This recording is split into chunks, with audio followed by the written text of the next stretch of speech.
वंदे महापुरुषति चरणारविंदम।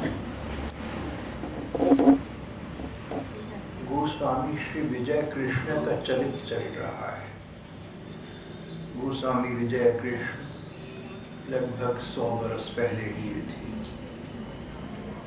उन्होंने medical college join किया, लेकिन समाज सुधार और समाज सेवा को प्रधानता देते हुए पढ़ाई बीच में छोड़ दी। कहते हैं कि उन्होंने पढ़ाई तो पूरी कर ली थी। अगर वो परीक्षा देते तो अच्छे अंक लेकर उत्तीर्ण होते, लेकिन समाज सुधार में, समाज उद्धार में जल्दी लग गए। उसको उन्होंने प्रधानता दी, इसकी परीक्षा नहीं दी। बाद में उन्होंने चिकित्सक के रूप में कार्य किया और बड़ी सफल भी रही थी। विजय कृष्ण गोस्वामी अपने जन्म से बहुत मेधावी व्यक्ति थे। जो भी बात होती उसको तर्क से समझते। उन्होंने अनेक प्रकार की साधना की। उन्होंने तिब्बत तक, हिमालयों में जाकर, पर्वतों में जाकर संत महात्माओं की खोज की और उन्हें सिद्ध प्रसिद्ध संत मिले भी। उन्होंने योग साधना भी की, अनेक प्रकार की साधनाएं की, लेकिन अंततः इस निर्णय पर पहुंचे कि परमात्मा का रूप हम लोगों के लिए श्री कृष्ण रूप है। भगवान श्री कृष्ण की उपासना करना जीवन का चरम लक्ष्य है और पिपासा के शमन का एकमात्र उपाय। अगर हमारे दिल में, हमारे मन में प्यास है तो उसको शांत करने का उपाय श्री कृष्ण का सेवाधिकार प्राप्त करना है। वो वृंदावन आ गए। वृंदावन आए तो विजय कृष्ण गोस्वामी ऐसे आए कि उनकी भूमिका तो पहले से पूरी बन चुकी थी। वृंदावन आते ही उनका मन भगवान कृष्ण की लीलाओं में विचरण करने लगा और कभी कभी उन्हें भगवान की ऐसी लीलाएं दिखती जो किताबों में, ग्रंथों में लिखी छपी नहीं है। लीलाएं स्फुरित होती। जैसे एक बार बैठे बैठे अचानक उन्होंने कहा, डुबाएंगे नहीं, डुबाएंगे नहीं। उनकी छोटी बेटी कूतू नाम की थी। उसने कहा, बाबा क्या कह रहे हैं आप, डुबाएंगे नहीं किसको? तो उन्होंने आंखें खोली, बोली, बेटे श्री कृष्ण गोपिकाओं को नाव में लेकर जल विहार कर रहे थे। उन्होंने गोपिकाओं को डराने के लिए जानकर नैया को एक ओर कर दिया। गोपिकाएं डरी कि बैलेंस बिगड़ गया है, हम डूबेंगी। तो मैंने उनसे ये कहा कि डुबाएंगे नहीं, कि तुम्हें हम ऐसे डरा रहे हैं। अरे तुम्हें डुबाएंगे अगर नैया में, स्वयं नहीं डूबेंगे, कभी भी नहीं डुबाएंगे। इस प्रकार उन्हें ठाकुर की छोटे मोटे लीला दृश्य दिखते रहते, उनमें तन्मय रहते।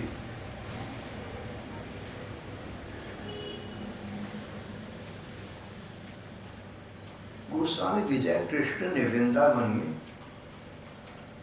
एक आसन नियत किया हुआ था। उस आसन पर बैठती थी, भगवान का ध्यान करती थी, नयन निमीलित करती, आंखें मीचती तो भगवान की नित्य नवीन लीलाएं उनकी मन की आंखों के सामने स्फुरित होती, प्रकट होती। कभी कभी ऐसा होता कि आसन पर बैठे लाख प्रयत्न किया पर कोई लीला दृश्य सामने न आया। ऐसा भी हो जाता था। तब गोस्वामी विजय कृष्ण आसन को छोड़ते नहीं थे। भले ही प्रसाद पाने का समय हो जाए, सुबह को बैठी, दोपहर हो गई, भूखे बैठी हैं, लेकिन आसन से उठेंगे नहीं। मानो उनका ये हठ था, ये आग्रह था कि श्री कृष्ण पहले किसी लीला दृश्य का मुझे दर्शन कराएं, उसके बाद ही मैं अन्न जल का सेवन करूंगा। और ऐसा फिर हो जाया करता था। ठाकुर जी में तन्मय रहने लगी, पूरा पूरा मन लगा दिया। परिणाम ये हुआ कि जैसे भी होते उठते बैठते खाते पीते लीला के दर्शन होते रहते। इसी प्रकार रात का समय भी उनका ठाकुर जी की लीला दृश्य देखने में ही व्यतीत होता। लगभग 1 घंटा रात को सोते थे, ठाकुर जी के लीला दृश्य दिखते, उनमें तन्मय रहते, उनमें सुख मिलता। जैसा आजकल बहुत से विद्यार्थी या छात्र टेलीविज़न देखने में इतना सुख पाए कि नींद खराब करके भी छोड़कर भी देखते रहें। नहीं सोएंगे, नींद आएगी, सोएंगे नहीं, खाना नहीं खा रहे, टीवी देखे जा रहे हैं, उनको सुख मिल रहा है।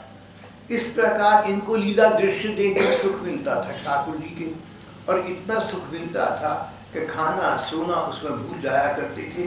गोस्वामी जी की ये स्थिति आ गई थी।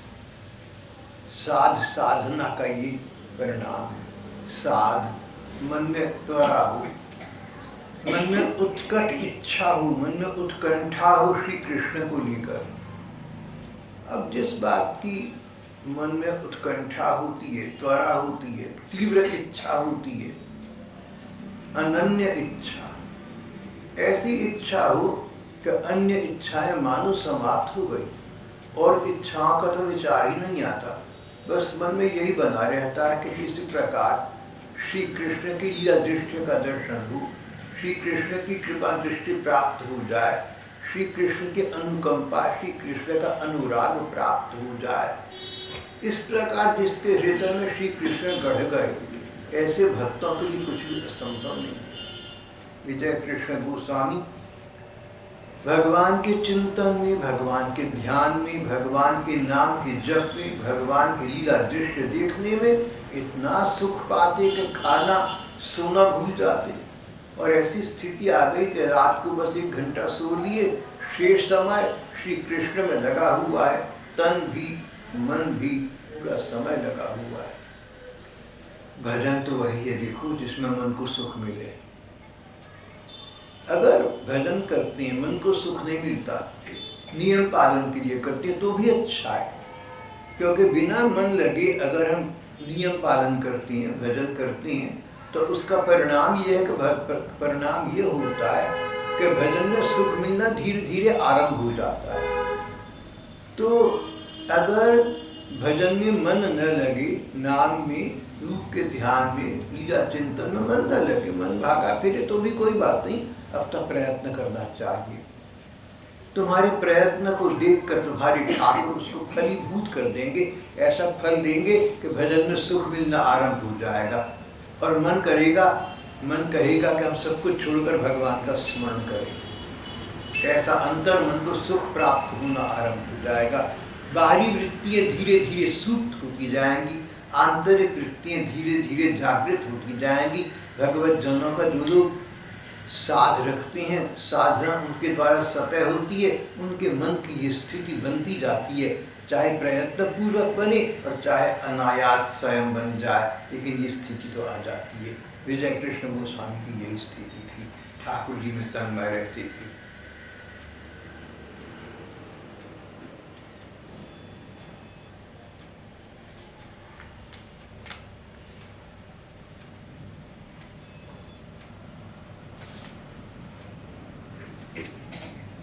गोसाई जी की उम्र काफ़ी हो गई थी और स्वास्थ्य बिगड़ गया था।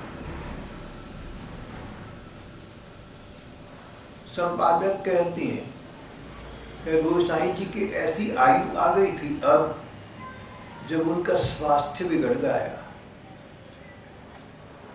हमारे वर्तमान युग के लिए ये वाक्य महत्वपूर्ण है। कोई उम्र आने पर तो शरीर दुर्बल हो जाया करता था, पर छोटी उम्र में शरीर दुर्बल हो जाए और रोगग्रस्त हो जाए तब 100 वर्ष पहले भी ऐसा नहीं होता। तभी तो संपादक कहते हैं कि समय ऐसा आ गया, आयु ऐसी आ गई। आज में हम लोग देखते हैं कि छोटी उम्र के लड़के लड़कियां प्रकार प्रकार के रोग लग जाते हैं। गोस्वामी जी का स्वास्थ्य बिगड़ गया, पर वे ये नहीं चाहते थे कि उनकी पत्नी योग माया देवी वृंदावन आए और उनके साथ रहें। फिर भी चाहती नहीं थी। लेकिन योग माया देवी वृंदावन आ गई, गोस्वामी जी से मिली। गोसाई जी ने कहा यदि तुम्हें वृंदावन में रहना ही है तो अलग स्थान पर रहो, अलग मकान लेकर रहो।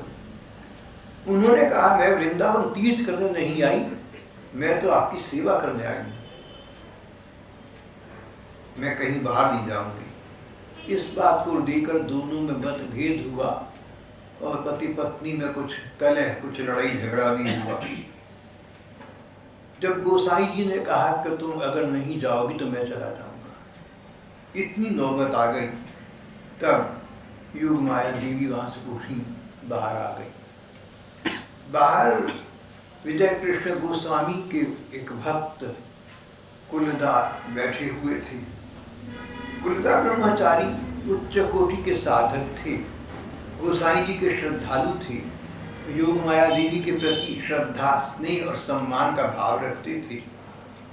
कुलदा ब्रह्मचारी उन्हें यमुना जी ले गए, बोले कि मैया वहाँ स्नान करो, फिर किसी स्थान का प्रबंध कर लेंगे, कोई बात नहीं। समझाने का प्रयत्न किया। योग माया देवी इनके साथ यमुना जी गईं। जब इन्होंने मुड़कर देखा कि योग माया जी स्नान करके बाहर आई होंगी तो योग माया जी वहाँ नहीं थी। ये एक आश्चर्य की बात है। 15 दिन 20 दिन बीत गए, योग माया देवी का पता नहीं। लेकिन गोसाई जी ने कहा चिंता मत करो, जहाँ पर भी है स्वस्थ और प्रसन्न है। एक दिन एक बुढ़िया इनके कुंज में आकर बोली कि योग माया देवी माँ गोसाई हमारे घर बैठी हैं, अभी अभी मैंने उन्हें देखा है, वे कब आई कहाँ से आई कुछ पता नहीं चला। गोसाई जी ने कहा ठीक है यहाँ ले आओ, और योग माया देवी को माँ को यहाँ लाई। उन्होंने कहा कि मुझे कुछ परमहंस भगवान के दिव्य धाम की यात्रा करने के लिए ले गए थे, मैं वहाँ दिव्य धामों के दर्शन करके आई हूँ। उन्होंने ये भी कहा कि बाहर भगवान के दिव्य धाम में मुझे बहुत सुख मिल रहा था, इतना सुख मिल रहा था कि मैं यहाँ न तो वृंदावन आना चाहती थी, न पति देव के पास आना चाहती थी। मेरे मन में कोई सांसारिक इच्छा नहीं थी, लेकिन मेरे प्राण कुतु में पड़े हुए थे, बेटी में पड़े हुए थे, छोटी बच्ची में, इसलिए मैं यहाँ आ गई। ये जो संसार है ना बड़ा विचित्र है। दिव्य धाम के दर्शन हो गए, वहाँ सुख मिला इतना कि संसार में वापस आने को दिल नहीं कर रहा। लेकिन बच्ची थी घर में, उसका विचार बना रहा कि बेटी का क्या होगा, उसको तो मैंने सेटल नहीं किया, उसको तो मैंने विवाह नहीं करा, उसको कहीं एक जगह तो रखा नहीं। बेटी की ममता उन्हें दिव्य लोक से इस पृथ्वी लोक पर उतार लाई।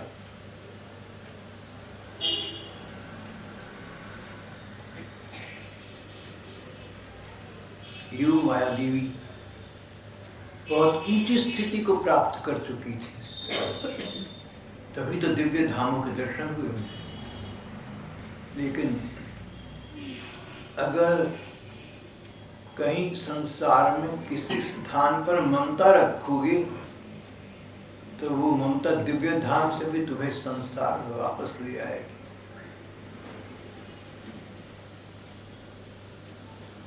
पूज्य अखंडानंद जी महाराज कहते थे कि देखो तुम एक सत्संग में गए,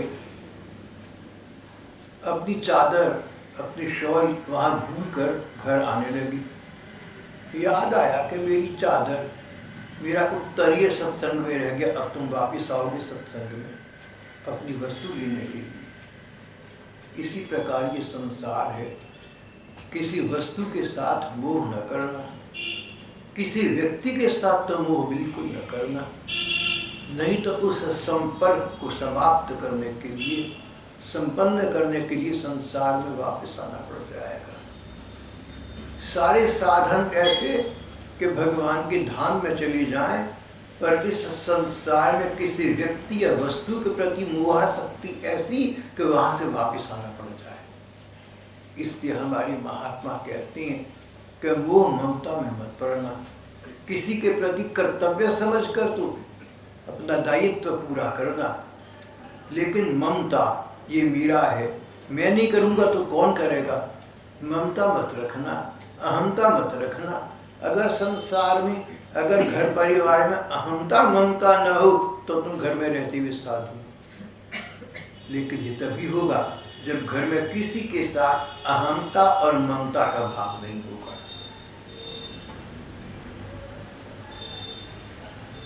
योग माया देवी की इच्छा, अंतिम इच्छा थी कि मेरा शरीर वृंदावन धाम में ही छूटे, और ऐसा ही हुआ। जल्दी ही मानो श्री राधा रानी ने उनकी मनोकामना पूर्ण कर दी। कुछ ही दिनों में उन्हें व्रजरज की प्राप्ति हो गई। वृंदावन में उनका शरीर शांत हो गया और वृंदावन की मिट्टी में राजरज में एक हो गया।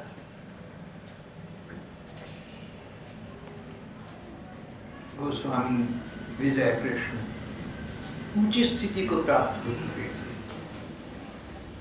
पत्नी योगमाया के प्रति उनका स्नेह था।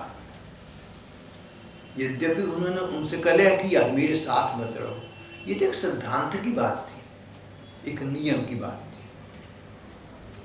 उनके मन में अपने पत्नी के प्रति मोह ममता नहीं थी, आसक्ति नहीं थी, प्यार था।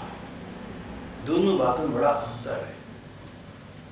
किसी के प्रति प्यार होना, भगवान इसका कल्याण करे, ये सुखी रहे, अगर उसको आवश्यकता हो तो सेवा भी कर दूंगा, सहायता कर दूंगा, उसको सुखी देखकर मन को सुख मिलता है, ये तो प्यार है, प्रेम है। लेकिन जिस व्यक्ति से मेरा कोई काम निकलता है इसलिए मुझे वो अच्छा लगता है, ये बिल्कुल एक अलग बात हो गई। बुढ़ापे में काम आएगा मेरा बेटा, ये एक बिल्कुल अलग बात हो गई। गोस्वामी विजय कृष्ण के मन में अपनी पत्नी से कोई लौकिक सुख प्राप्त करने की कामना नहीं थी, सच्चा प्यार था कि योग माया भगवान के प्रति भक्ति भाव रखती है, भगवान ये सब की प्राप्ति करा। ऊपर से चाहे कलह किया लेकिन मन में प्रेम था, सच्चा प्यार था। स्वयं योग माया देवी भक्तिमती थी और पति देव भी भक्तिवान थे, उनकी शुभकामना प्राप्त थी। योग माया देवी को व्रजरज की प्राप्ति हो गई, मानो नित्य धाम को चली गई। गोस्वामी विजय कृष्ण का मन शांत रहा। पत्नी वियोग में उन्होंने कोई कष्ट नहीं पाया। संसार है, जिसके साथ जब तक के संस्कार हैं तब तक ही वो साथ रहेगा। मेरे और योग माया के संस्कार अब तक के थे तो हम एक दूसरे के साथ रहे, दूर रहे, पास रहे, लेकिन साथ रहे। अब वो संस्कार पूर्व जन्मों के समाप्त हो गए। योग माया देवी तो व्रजरज को प्राप्त कर गई, उन्होंने तो भगवान के धाम में मानो प्रवेश कर लिया। विजय कृष्ण गोस्वामी सोचते थे मैंने भी तो वहीं जाना है। किस बात का कष्ट है, दुख किस बात का। गोस्वामी जी ने चैतन्य चरितामृत का पाठ रख लिया। पत्नी का शरीर शांत हो गया तो उन्होंने अन्य लौकिक क्रियाएं न करके दो काम किए। चैतन्य चरितामृत और श्रीमद् भागवत इनका पाठ रख लिया। चैतन्य चरितामृत 500 वर्ष पहले चैतन्य महाप्रभु हुए थे।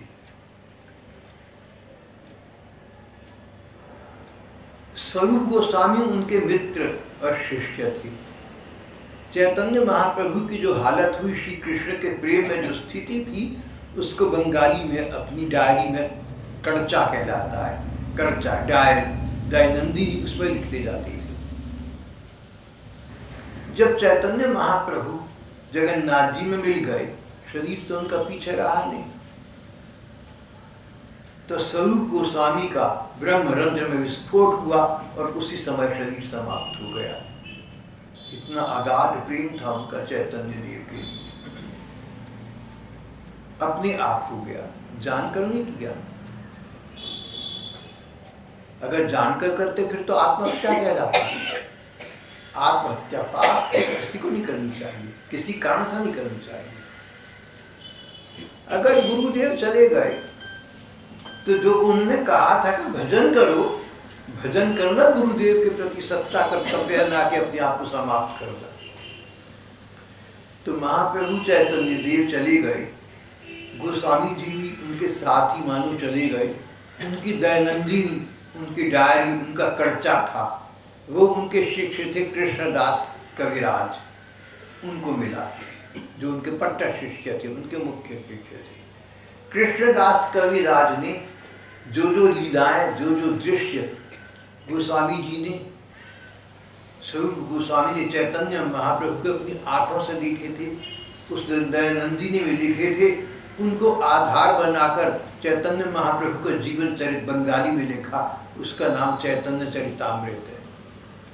चैतन्य चरितामृत का 30-40 बरस पहले हिंदी में भी अनुवाद हो गया था। और एक सेठ जी थे जो चैतन्य देव को बहुत मानते थे। किसी ने मुझसे मेरा परिचय कराया, वो मुझसे सीधा सीधा बोले कि देख भैया, मुझे तो रुचि है इन बातों में। मुझे एक बंगाली महात्मा ने चैतन्य चरितामृत नाम का ग्रंथ दे दिया, बेकार रखा हुआ है मेरे पास, अगर आप चाहो तो आके पढ़ लिया करो, कहो तो मैं आपको दे दूँ। उनकी मेरे पर ये कृपा हुई कि उन्होंने मुझे चैतन्य चरितामृत दे दिया। उसमें हिंदी अनुवाद साथ में था, वो मैंने पढ़ा, बहुत सुंदर लिखा गया है। चैतन्य चरितामृत का पाठ विजय कृष्ण गोस्वामी ने रख लिया। विजय कृष्ण गोस्वामी दो संतों को बहुत मानते थे, एक तो चैतन्य महाप्रभु को, और दूसरे अपने कुल के जो बड़े थे अद्वैताचार्य थे। विजय कृष्ण गोस्वामी अद्वैताचार्य की 10वीं पीढ़ी में हुए थे। 10 पुष्ट पहले अद्वैताचार्य उनके पूर्वज थे।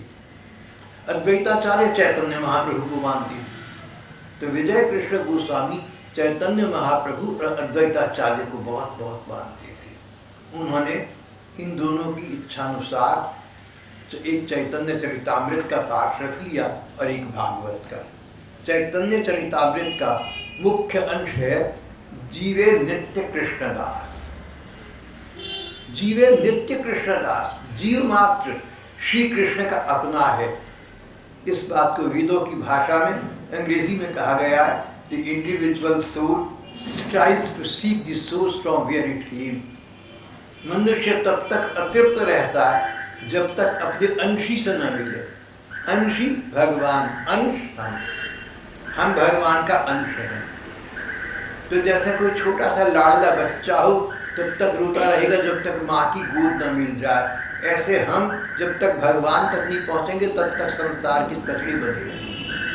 जीवे नित्य कृष्णदास, प्रियवावतार प्रभु चैतन्य देव कहते थे। मुझे उनकी पंक्ति बहुत सुंदर लगती है। मैं इसमें क्या क्यों शायद नहीं कर सकता, लेकिन अगर अपने मन की बात कहूँ तो चैतन्य चरितामृत का ये वाक्य मुझे जीवन का एक सूत्र लगता है।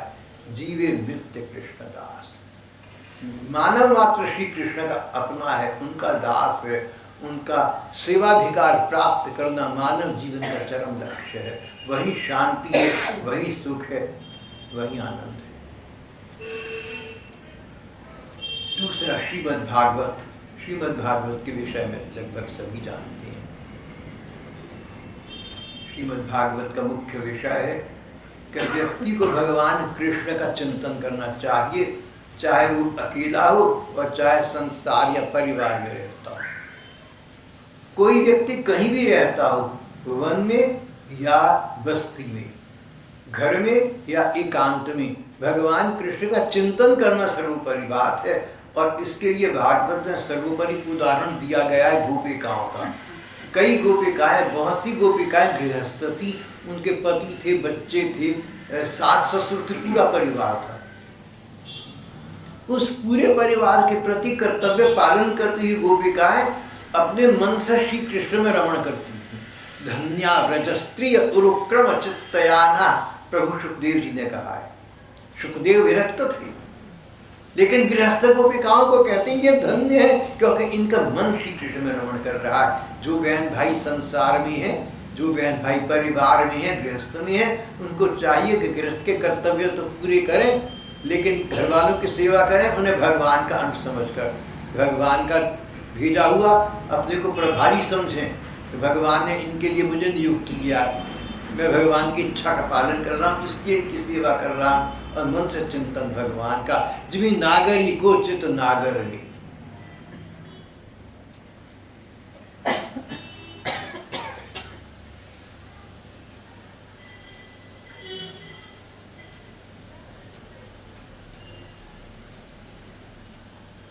फिर कुछ रोचक घटनाएं घटी। गोसाई विजय कृष्ण मन की ऐसी स्थिति को पहुंच चुके थे कि पशु पक्षी उनके स्नेह को समझकर उनका आदर करते थे। और कई पुराने भक्त जो कभी बंदर या कुत्ते के रूप में वृंदावन में जानकर निवास करते हैं, तो लोग पहचान कर उन्हें तंग न करें, उनकी प्रतिष्ठा ना हो जाए, उनके चिंतन में अंतर न आए, गोसाई जी उनको भी पहचानते थे। इस प्रकार के अनेक उदाहरण गोसाई विजय कृष्ण के जीवन में मिलते हैं।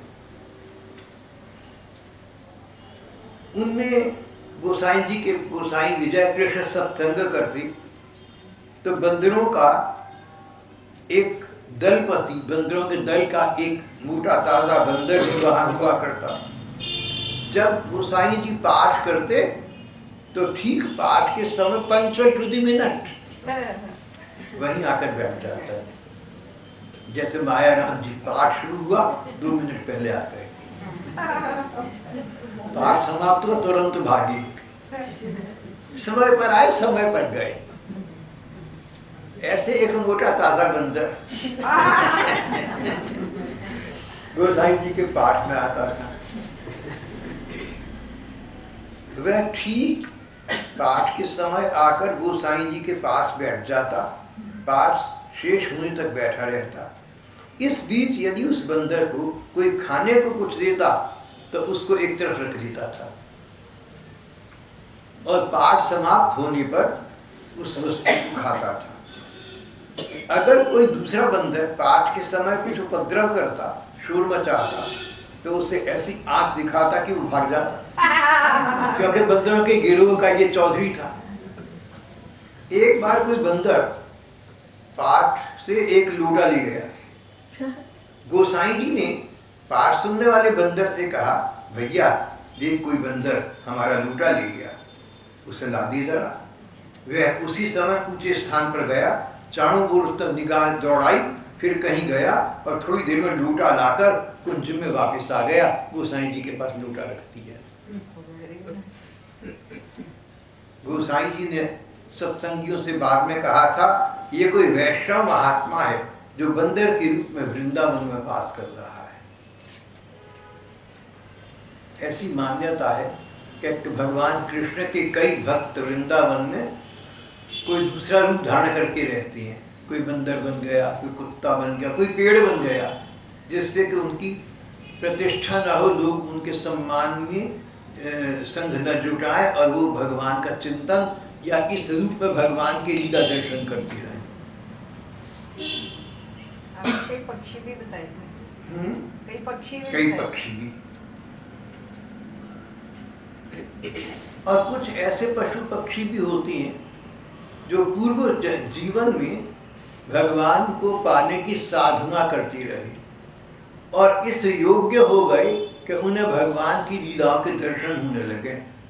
उनका वृंदावन में नित्यवास हो जाए, वहाँ उनको दिव्य दृष्टि मिल जाए, भगवान के दृश्य दर्शन करें, लेकिन कोई उनसे अचानक ऐसा जघन्य अपराध बन गया, ऐसी कोई भूल हो गई जिससे उन्हें पशु या पक्षी योनि में जाना पड़ा। इस प्रकार के जो पूर्व साधक हैं अगर पशु पक्षी योनि में आ जाएं तो उनको भी ये समझ रहती है कि पाठ पूजा सत्संग में ध्यान लगाकर सुनते और बैठती हैं।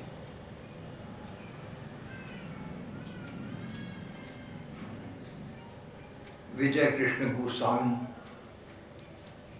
जहाँ भी होते भगवत चिंतन में रहते और अपने आप को भूल जाते।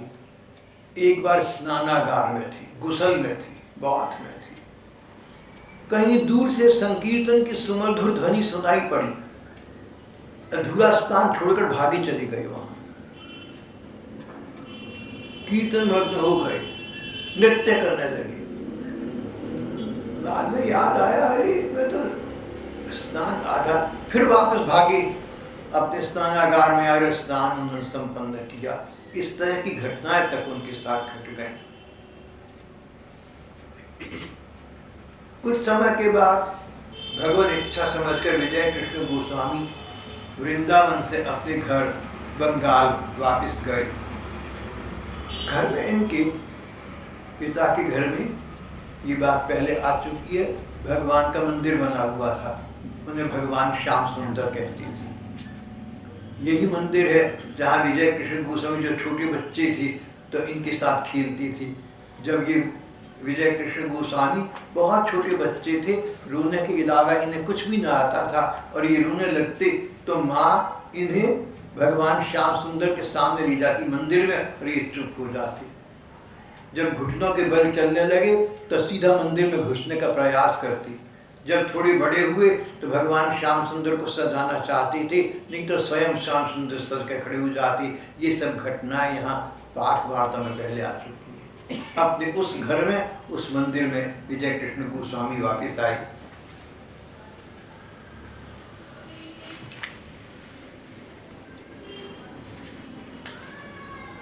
यहाँ उनके पास 2 कुत्ते बड़े प्यार से रहने लगे। एक कुत्ता हर समय आराम कुर्सी पर बैठा रहता। पुराने जमाने में आराम कुर्सी हुआ करती थी, बहुत से बहन भाइयों ने शायद देखी। एक कुत्ता आराम कुर्सी पर बैठा रहता। कोई उसको भगाया तो मानता नहीं था, फिर आकर बैठ जाता। गोसाई जी ने उसका नाम दिया चेयरमैन। वे चेयर पर, कुर्सी पर बैठा रहता है। अंदर के कमरे में उससे ये पता चल जाता था बंदर को किसी आंतरिक दृष्टि से कि सब संतों का भोजन समाप्त हो गया है, सब प्रसाद पा चुके हैं, तो उनका उच्छिष्ट पाने के लिए उनके बाद जो बच गया खाना, उसको खाने के लिए वो बंदर बाद में वहां पहुंच, वो कुत्ता बाद में वहां पहुंचता। वह कान फटफड़ाता हुआ उठ पड़ता। दूसरे कुत्ते का नाम था केले। केले कोई साधारण कुत्ता नहीं था, उसने जीवन में मांस कभी नहीं खाया। श्याम सुंदर के मंदिर की रोज परिक्रमा करता था। करताल का शब्द सुनते ही भागा आता, एक स्थान पर बैठ जाता, ध्यानपूर्वक कीर्तन सुनता। कभी कभी कीर्तन सुनकर लोगों ने उसकी आंखों से आंसू बहते देखे। भगवान का नाम सुनकर कुत्ते की आंखों में आंसू आ जाते। गोसाई जी तो उसे भक्तराज कहकर पुकारते थे। एक दिन गोसाई जी खोल करताल और बहुत से भक्तों को लेकर संकीर्तन करते चले जा रहे थे। गंगा पार करके अगले गांव में संकीर्तन का समापन होना था। कुत्ता साथ चल रहा था। जब गंगा जी तक पहुंचे तो कुछ यात्री साथ लग गए थे। उन्होंने इस कुत्ते को रोका कि तुम यहीं रुक जाओ, तुम गंगा पार नहीं जाओगे और हमारे साथ कुत्ते का जाना ठीक नहीं है, ऐसा उनका विचार था। उस समय वो कुत्ता बेचारा निरुपाय हो गया, लाचारी उसने महसूस करी और गोसाई जी के पास आया, उनके चरणों में लूटने लगा। जैसे कोई छोटा बच्चा माँ के पास आकर मैं चलता हूँ, ऐसा गोसाई जी के चरणों में लूटने लगा।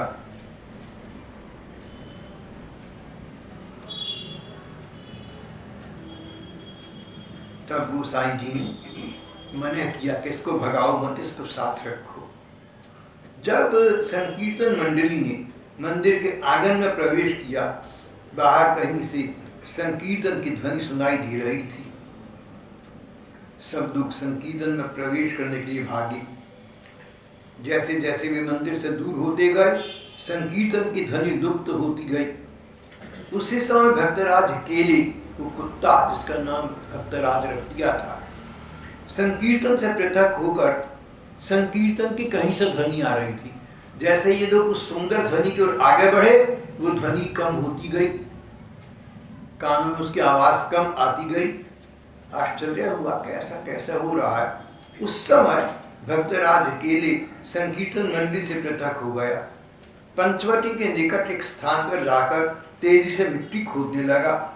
उसके तुरंत बाद गोसाई जी के पास आकर भू भू करता हुआ उनका बहिर्वास, उनकी चादर मुंह से खींचने लगा।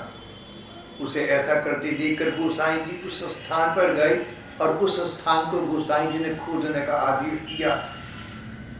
पास के किसानों के घर से सामान लाए, कुदाली वगैरह, बहुत खोदा लेकिन कुछ निकला नहीं।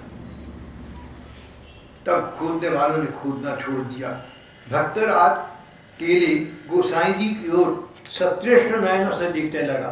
उसकी आंखों में मानो प्यास हो, तृष्णा हो, ऐसे दिखने लगा और चीत्कार करने लगा। फिर अपने नाखूनों से मिट्टी और जल्दी जल्दी खोदने लगा। ये देखकर गोसाई जी ने उस स्थान पर और अधिक खोदने का आदेश दिया। इस पर थोड़ा ही और खोदने पर निकल पड़ी पीतल की एक हांडी। इस हांडी में अद्वैताचार्य का एक खड़ाऊ रखा हुआ था। अद्वैताचार्य इनके कुल के बड़े थे। अद्वैताचार्य की 10वीं पीढ़ी में विजय कृष्ण हुए थे।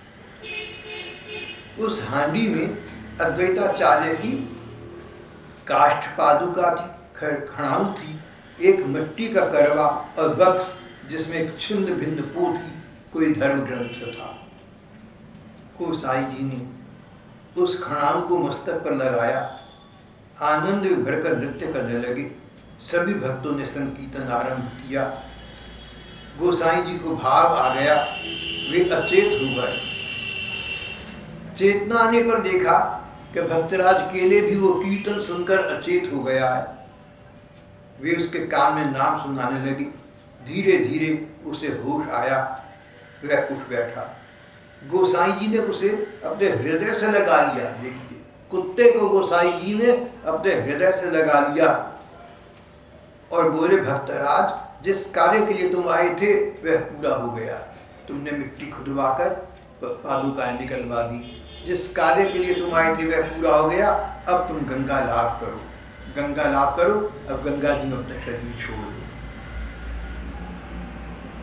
रात्रि बीतने पर संकीर्तन करते करते सब लोग घर लौटे। दूसरे दिन प्रातःकाल गंगा स्नान को गए तो देखा कि घुटनों तक जल में केले का मृतदेह तैर रहा है। गोसाई जी ने अपने हाथ से गंगा जी किनारे बालू में गड्ढा खोदकर भक्तराज केले के धुएं को समाधिस्थ कर दिया।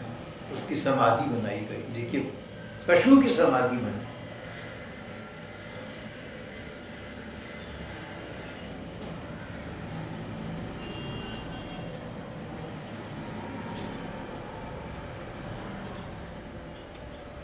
शीश प्रसंग कल करें।